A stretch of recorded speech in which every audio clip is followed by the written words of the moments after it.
I want you to visualize a place we all have been, a place I call the Ballroom of Desperation. You know the room. It's that local networking mixture on a Tuesday night.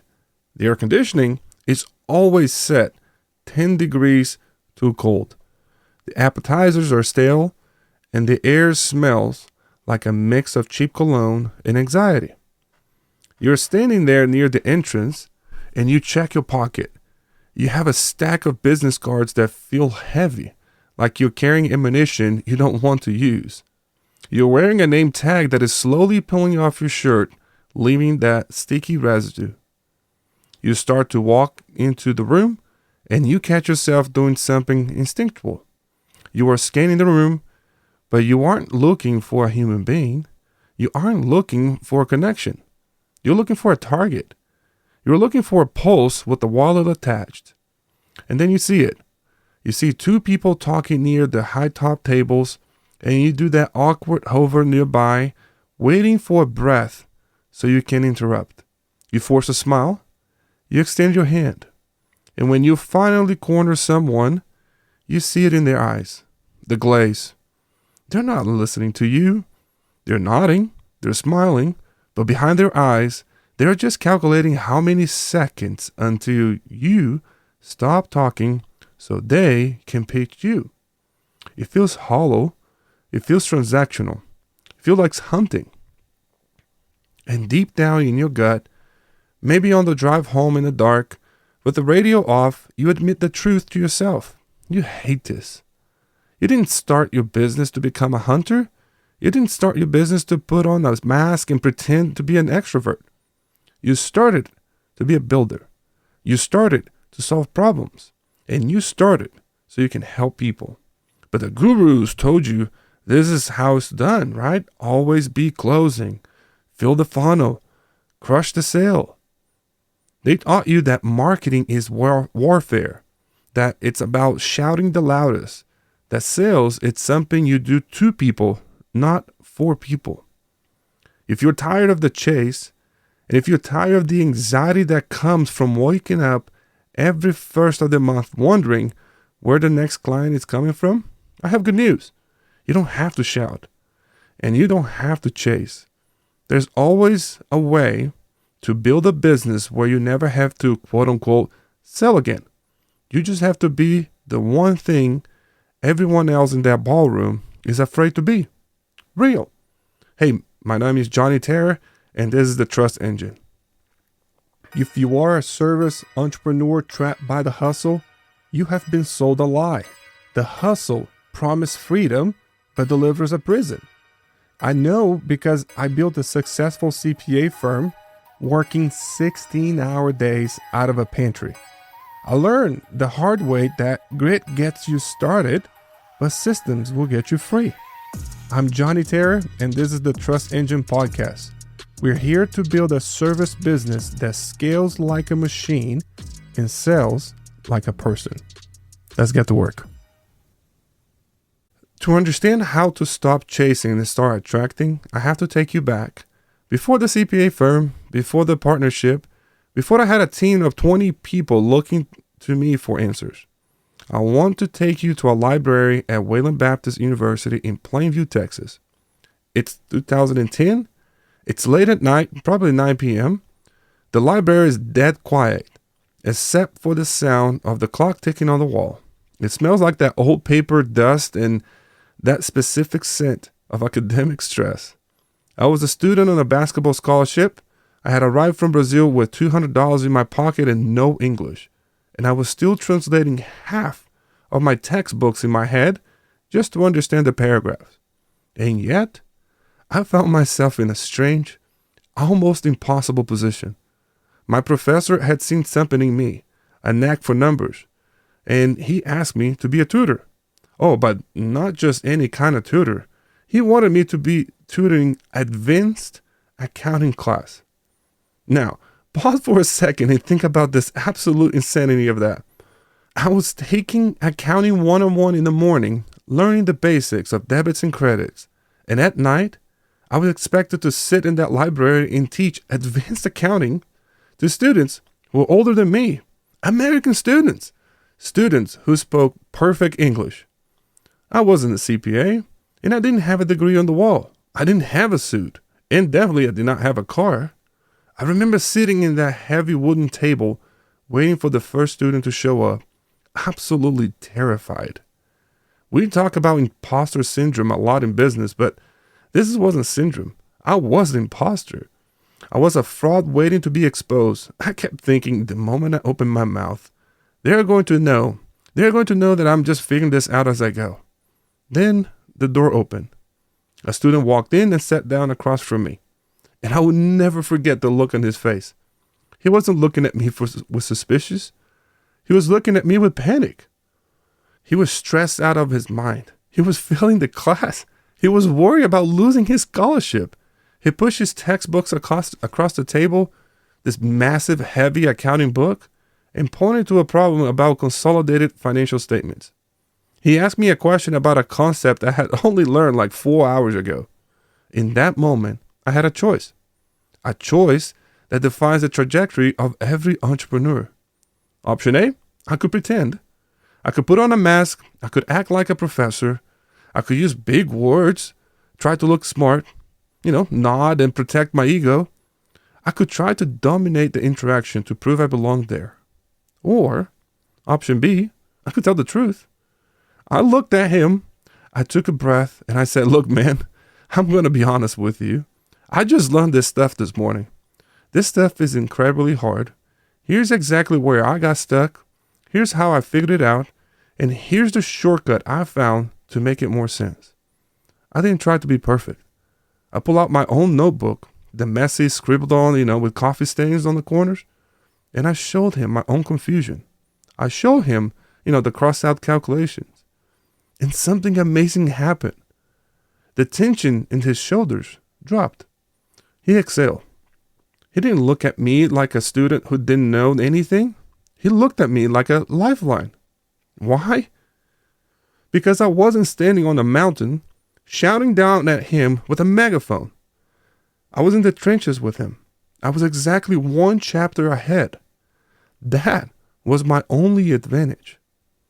I realized something profound that night. My struggle to learn the material didn't make me the worst teacher. It actually made me a better teacher than the professor. The professor had forgotten what it felt like to be confused. He had forgotten the pain of not knowing. I was intimately familiar with the confusion. I could speak his language because I was living his struggle. By the time I graduated, the word had spread. I had built more authority than people with PhDs. Not because I was smarter, but because I was useful. I built a reputation, a brand, based entirely on one simple truth. I care more about their grade than I care more about looking like an expert. That library was the birthplace of the trust engine. Fast forward to today, look at the service industry. Look at your competitors. Most entrepreneurs are running around that ballroom of desperation, trying to prove they are the expert. They're shouting, look at my awards, look at my credentials, look at my polished website, trust me, trust me. They are trying to take trust. They are demanding it. They feel entitled to it because they did the work to get the degree or the certification. But in the library, I learned the core law of influence. You cannot take trust. You can only earn it. And the only way to earn it is to serve first. This is the pivot I need you to make today. It's a shift in your fundamental operating system. The old way of business, the hustle way, the Wolf of Wall Street way, says you build a funnel. Think about that image of a funnel. It's mechanical, it's industrial. You view human beings as leads. You shove them into the wide top, you squeeze them through the automated sequence, you pressure them, and you hope money falls out of the bottom. It's violent. It's about extraction. The GMAD way says you build an engine. An engine doesn't squeeze. An engine attracts. It generates powers, and it creates that gravitational pull. How? I'm glad you asked. By giving away the what and the why for free. There's a famous quote often attributed to Theodore Roosevelt, though leadership experts like John Maxwell have championed for decades. And you probably heard it. People don't care how much you know until they know how much you care. That isn't just a nice saying for a greeting card. It is the mechanics of the trust engine. In that library, those students didn't care about my GPA. They didn't care about my credentials. They cared that I was willing to sit in the trenches and help them survive. I realized a fundamental law of business that night. Selling is just helping with the price tag attached later. If you help someone solve a small problem for free, like I helped those students understand one complex accounting concept, they will trust you to solve the big problem for money. I remember a specific story that proves this exactly. It was 12 years later after I graduated. 12 years after those late nights in the library. One of those students had moved to a different state and started a business. Out of the blue, I get this text on my phone. It said, "Hey, Johnny, it's so-and-so. You tutored me at Wayland Baptist 12 years ago. Look, I have a CPA here who's telling me something that just doesn't make sense. You are the only person I trust now to give me the correct advice." Think about that. She had a CPA right there in her city.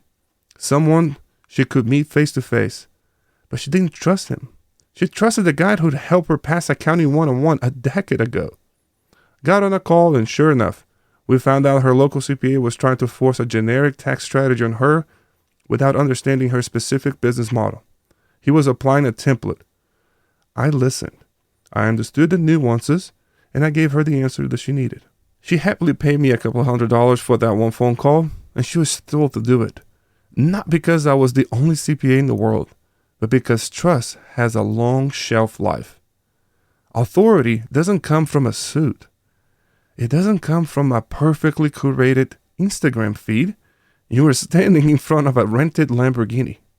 It doesn't come from a website that says, "We are world class." Authority comes from benevolence. Now, let's unpack that word, benevolence. It sounds soft, doesn't it? Sounds like charity. But in the world of high-stakes business, benevolence is a weapon. It is the ultimate differentiator. When you are benevolent, when you genuinely want the person across from you to win, regardless of whether they pay you, you stop being a vendor. You become a leader. You become the person who turns on the light when everyone else is stumbling in the dark. That is a power that no marketing budget can buy. Benevolence is the fuel. But for the engine to actually run, you need a structure. You need physics. Stephen Covey, in his brilliant book, The Speed of Trust, breaks trust down into 5 waves. This is crucial because most entrepreneurs think trust is just a vibe or a feeling. It's not. It's a structure. And if you miss one of these waves, the engine stalls. Let me walk you through them, because this explains why the trust engine works. Wave number 1 is self-trust. This is where it starts. Do you trust yourself? This is your credibility. Back in that library, before I could teach anyone, I had to trust my own ability to figure it out. I had to possess the competence to learn the chapter and the character to be honest about what I didn't know. If you are suffering from imposter syndrome, it's often a crisis of self-trust. You have to build this first. Wave number 2 is relationship trust. This is about behavior. This is consistent interaction. The hunter in that ballroom of desperation destroys relationship trust because his behavior is transactional. He's looking for a kill. The tutor builds relationship trust because his behavior is benevolent. He's looking to help. You build this one by one interaction at a time. Wave 3 is organizational trust. This is where your systems come in. Does your business walk the talk? If your marketing says, "We care," but on your onboarding process, it takes 4 weeks, you never reply to emails, you have low organizational trust. Your systems are lying to your clients. When I was working on my pantry, I had to ensure my systems were professional, even if my office wasn't. Wave number 4 is market trust. This is your reputation. This is the brand. That tax I got 12 years later, that was marketing trust paying a dividend. That student told her friends, who told their friends. That is the ripple effect of the engine. Wave 5 is societal trust. This is the highest level. This is the main contribution. When you put out free content, when you serve first, when you help people who cannot afford you, you are building societal trust. You're signaling to the world that you are net positive. So how do we build these waves? How do we systematize this? It comes down to 2 core pillars. The pillar number 1 is the serve first standard. We have a rule at GMAT. Give away the information, sell the implementation. This is where I lose some of you. I can hear the objection forming in your mind right now. You're thinking, but Johnny, my knowledge is my product. That's what I sell. If I tell them exactly how to do it, they won't hire me. They'll just do it themselves. Oh, I get it. I know. As a CPA, I sell time and knowledge in 6-minute increments. Knowledge and time are the inventory. It is what my entire business model is founded on. The idea of giving away that inventory for free feels like opening the safe and handing out the cash. It feels reckless. But I need you to understand something. That is the scarcity mindset. That is the fear talking. And it's just dead wrong. Let's look at a concrete example. Imagine you're running a roofing company. The hustle mindset says, don't tell them how to spot a hail damage. Keep it a secret, so they have to pay you for an inspection. The trust engine mindset says, record a 5-minute video standing on a roof. Show them exactly what a bruised shingle looks like versus a blister. Show them how to check the gutters for granular loss. Explain the insurance process. Now, what happens when a homeowner watches that video? Do they run out and do it themselves? Maybe 10% of them do it. That's the DIY crowd. They were never going to hire you anyways. You just give them a win, and now they'll tell their neighbors about you. But the other 90%, they watch that video and they think, oh wow, there's a lot more nuances to this than I thought. I don't have a ladder. I'm terrified of heights. And honestly, I don't just want to fall off my roof. And then they think, this guy clearly knows exactly what he's doing. I trust him. Click, hire. The more you give away, the more they realize the complexity of what you do. The students in the library had the textbook. They had all the information in their hands. They needed me to help them apply it. So here's the standard. In every interaction, whether it's a social media post, a podcast, or a coffee meeting, your goal is not to get a lead. Your goal is to give a win. Because pillar number 2 is radical transparency. And that's the scary one. This is the one that separates the trust engine from a marketing gimmick. At that networking mixer, everyone is wearing a mask of perfection. Business is great. We are crushing our Q3 goals. We just signed a massive deal. It's noise. It's just white noise. It washes over people because they know it's curated. Nobody connects with perfection. We connect with struggle. To build a trust engine, you have to be willing to be what I call the crash test dummy. You have to show your scars. When I talk about my story, I didn't start with the partnership in a successful firm. I talk about the 18% interest rate on my orange Chevy Cobalt because I had no credit history. I talk about walking, 12 blocks to work in my running shoes, carrying my dress shoes in a plastic bag because I couldn't afford a car.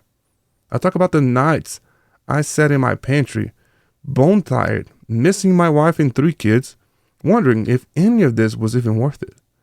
I talk about the failures. Why? When you share your failures, you're not lowering your standards. You're raising your relatability. You're telling the audience, I have walked this path. I have stepped in the landmine so you don't have to. That creates a bond that no amount of slick marketing can ever break. Now, I want to give you a tool to test this because I know it's easy to say, serve first, but it's hard to know if you're actually doing it.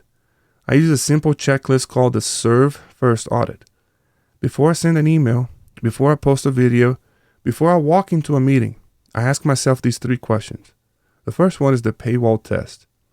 Is the value in this content locked behind a call to action? Here's a bad example. I have a great tip for saving taxes. Book a call to hear it.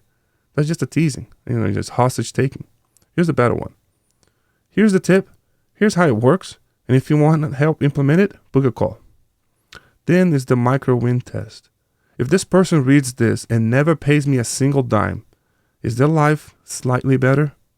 Did they learn something? Did they feel understood? Did I solve a tiny problem for them? If the answer is no, delete the post. And the last test is the scars test. Am I pretending to be perfect or am I being real? Did I admit my mistake? Did I share a struggle? If you want the full service audit checklist, the exact questions I ask myself, just email me. I'm not going to put you in the funnel. I'm not going to upsell your course. Just send me an email to hello@trustenginepodcast.com with the subject line serve. I'll send you the checklist, just a tool, because I'll serve first. When you make this shift, when you stop hunting and start serving, the entire energy of your business change. I want you to imagine what it feels like. Imagine walking into that ballroom of desperation next Tuesday. But this time, your shoulders are relaxed. You don't need anything from anyone in that room. You aren't scanning for targets. You're just there to help. You talk to someone, and instead of pitching them, you ask them about their biggest headache. You give them a solution, and right there, for free. You give them a contact. You give them an idea, and then you walk away. You stop dreading the phone because you aren't cold calling anymore.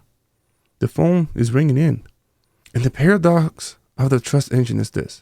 The less you try to sell, the more you will sell. Clients will come to you already sold. They won't ask you to justify your price.